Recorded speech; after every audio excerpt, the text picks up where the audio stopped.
Hello students, today let me discuss the next important element of income tax, that is so called as different types of income and their taxability in respect of different assessees. And as far as the different assessees is concerned, we have studied all those assessees in respect of a residential status. They are namely resident, ordinarily resident, ROR, resident, not ordinarily resident, RNOR, and non-residents.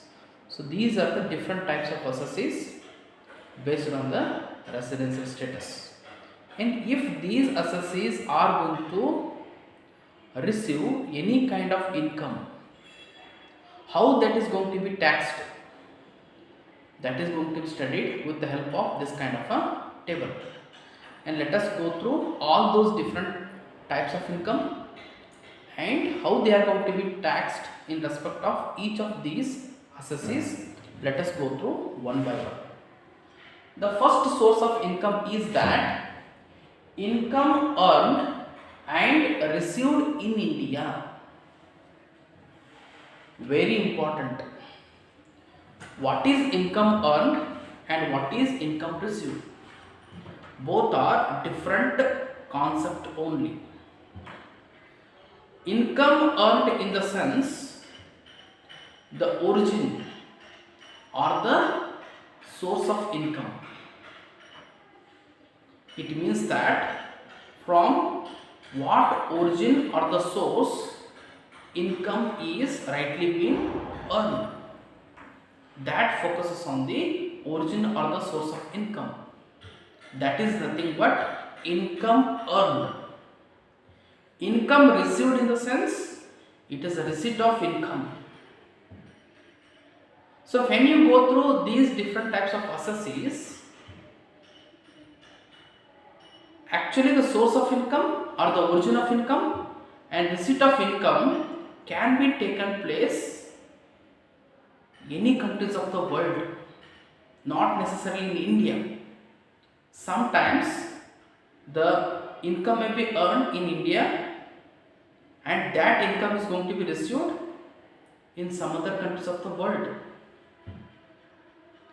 But here the first source of income is that if both income earned and income received, origin of the income, receipt of the income, both are so happened in India, then it is going to be taxed in each and every type of the assessee. That is why what I have written here is taxable, taxable as well as taxable. In all the three different types of assessee, that income is going to be taxed accordingly. Best example can be, say for example, salary received in India. Okay, origin of the salary is also India. Why? Because I am working in one of the companies which is situated in India, and whatever that salary that has been paid by that company, that salary is going to be received by me in India only. It means that I am working in India and that company is situated in India only. Origin of the income from the company which is situated in India, that is so called as income earned, and I am going to receive the salary. Receipt of the salary is so happened in India. If both are going to be happened in India, then it is going to be taxable in all three types of the assessee. Okay, that can be best example. And second thing is that in Hubli, I have kept some fixed deposit, and I kept my fixed deposit in State Bank of India, Hubli branch, and that SBI Hubli branch is going to pay me interest amounted to rupees 5,000. It means that the source of income is the interest so received on fixed deposits with SBI Hubli branch. So if you go through the income earned, what is the source of income? Source of income is the interest so earned on the fixed deposit so made. Origin of the income is also India. Hubli is situated in India. Origin of the source of income is the Hubli, India, and that interest that I am going to receive, that also so happened in India. It means that interest so earned and interest so received both are happened in India only. Then it is going to be taxable in all the different types of assessing. Okay, that is the first source of income. And speaking about the second source, income earned in India but received outside India. Income earned in India but received outside India.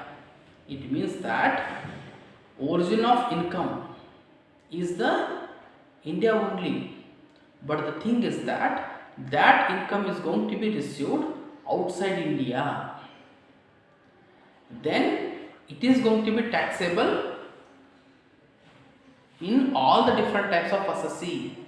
Taxable, taxable, taxable, irrespective of the origin of the income. Either it is received in India or outside India, they have to pay the tax. That is why income earned in India, but if it is received outside India, all the different types of assessee has to pay the tax. Best example can be salary received in USA for services rendered in India.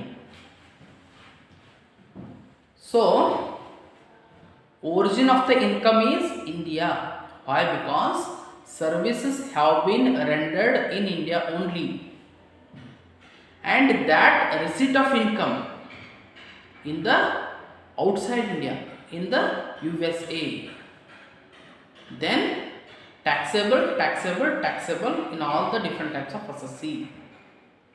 That is second source of income. And third thing is that income received in India but earned outside India.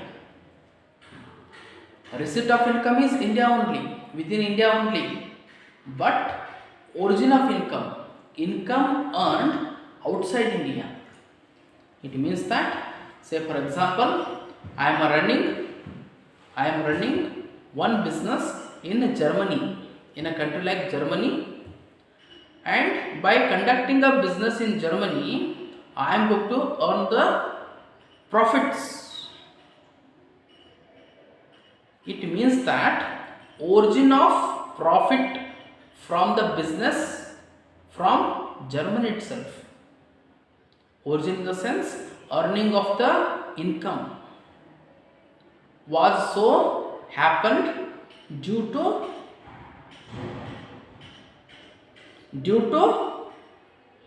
Germany business.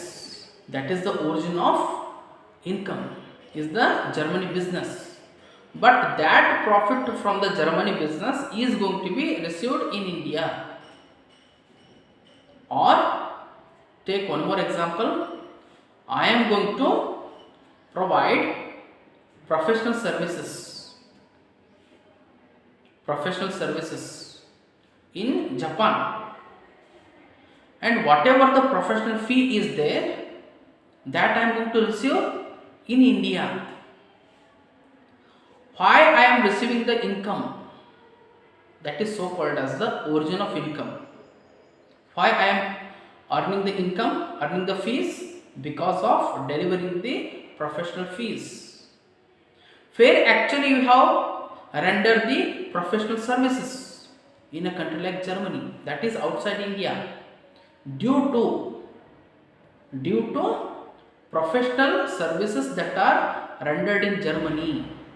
Origin of income is the Germany only, that is taken place outside India, and that professional fee that I am expecting to receive in a country like India only. So here the receipt of income is India only, received in India only, but those income have been earned outside India. That is why it is going to be taxable, irrespective of the situation. Why? Because if you see the first three sources of income, if the word either earned or received, where you are going to earn, where you are going to receive, that is immaterial, that is not going to be considered. That is why in the first three sources of income, it is going to be taxable in each of the columns of the assessee. Let me go through the next fourth important source of income, that is so called as incomes earned and received outside India from business or profession either controlled in India or controlled outside India. So this source of income is also an interesting one. Why? Because earning of income, receipt of income, both have been taken place outside India only. Outside India only. From which source that you are going to earn the income? Either from business or profession. Either from business or profession. If that business or profession is supposed to be controlled in India, controlled from India or outside India, then only in case of resident, ordinary residents, that is going to be taxable. But as far as the resident and non-resident resident, ordinary resident, as well as in case of non-residents, it is not going to be so taxable. Why? Because here both receipt as well as the origin of income has been taken place outside India, but the role of India comes into picture when it is going to be controlled either from India or outside India. That is why only in respect of a resident, ordinary resident, that is going to be taxable. That is going to be taxable. Say for example, I am conducting business. I am conducting business throughout the world, and my business is having head office in India, and my branches have been situated in a country like Sri Lanka. If from the business which is situated in Sri Lanka, if I am going to earn the profits, and if that business is going to be controlled by India, controlled from India, then it is going to be taxable only in respect of resident, ordinary resident, and no tax is going to be paid resident, not ordinary resident, and non-resident. That is why profit from business in Sri Lanka is controlled from India is going to be taxable only in respect of resident, ordinary resident. And last thing is that income earned and received outside India, both earning as well as receipt of income has been taken place outside India other than business or profession. If there are any kind of the other sources of income, say for example, I am having agricultural land in Israel, if any kind of income so earned by me from the agricultural land which is situated in Israel, that is neither business nor profession. That is why income so earned from agricultural income in Israel, that is going to be taxable only in respect of resident, ordinary resident, and not in respect of the resident, not ordinary resident, as well as the non-resident. That can be best example for the income earned and received outside India other than from business or profession. And apart from that, if I want to give you one more example, best example can be dividend from American company. It means that as I am being an Indian citizen, I have purchased some shares in a USA based company, that is so called as the American company, and that American company is going to declare dividend on the equity shares. So the dividend so received is not going to be fall either on business nor on profession. That is why dividend from American company only in respect of resident, ordinary resident is going to be taxable, nor in respect of the resident, not ordinary resident, as well as the non-resident. Okay, so in your exams specifically they are going to ask you briefly explain the different types of income. Then you are supposed to write all the sources of the income, those are so called as the types of income. And as far as this table preparation is concerned and tax liability of the different assessee is concerned, this is going to be asked for 15 marks in your exams. So with this I am going to conclude my discussion. Thank you.